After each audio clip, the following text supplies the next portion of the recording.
ರಾಮನವಮಿ ಹಾಗೂ ಹನುಮ ಜಯಂತಿ ಅಂಗವಾಗಿ ಇಂದು ಶಿವಮೊಗ್ಗದಲ್ಲಿ ಶೋಭಾಯಾತ್ರೆಯನ್ನು ಹಮ್ಮಿಕೊಳ್ಳಲಾಗಿತ್ತು. ವಿಶ್ವ ಹಿಂದೂ ಪರಿಷತ್ ಹಾಗೂ ಬಜರಂಗ ದಳದ ವತಿಯಿಂದ ಆಯೋಜಿಸಲಾಗಿದ್ದ ಈ ಶೋಭಾಯಾತ್ರೆ ನಗರದ ಮುಖ್ಯ ಬೀದಿಗಳಲ್ಲಿ ಸಾಗಿತ್ತು. ಗೋಪಿ ವೃತ್ತದಿಂದ ಆರಂಭಗೊಂಡ ಶೋಭಾಯಾತ್ರೆ ಸವಳಂಗ ರಸ್ತೆಯ ಅಕ್ಕಮಹದೇವಿ ವೃತ್ತದವರೆಗೂ ಸಾಗಿತ್ತು.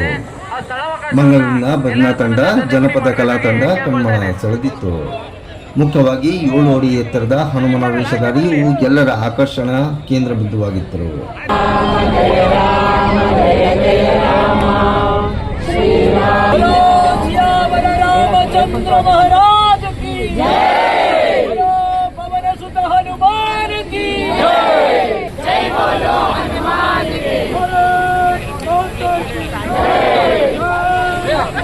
ಭಜನಾ ಕುಣಿತ ತಂಡಕ್ಕೆ ಅವ್ರದೇ ಆದಂತ ಸ್ಥಳಾವಕಾಶ ಬೇಕಾಗತ್ತೆ. ಆ ಸ್ಥಳಾವಕಾಶವನ್ನ ಎಲ್ಲರ ಸಮೇತ ಜೊತೆಗೂಡಿ ಮಾಡಬೇಕಾಗಿ ಕೇಳ್ಕೊಳ್ತೇನೆ.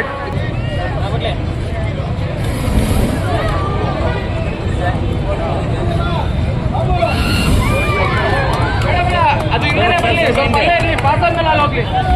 ಭಾರತ್ ಮಾತಾ ಕಿ ಜೈ.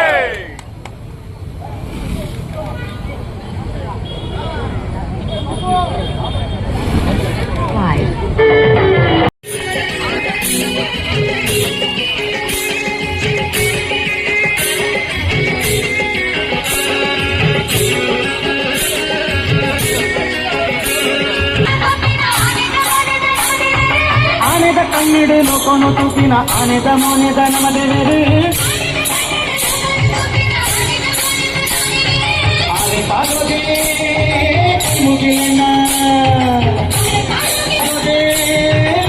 ಮುಗಿಲಣ್ಣ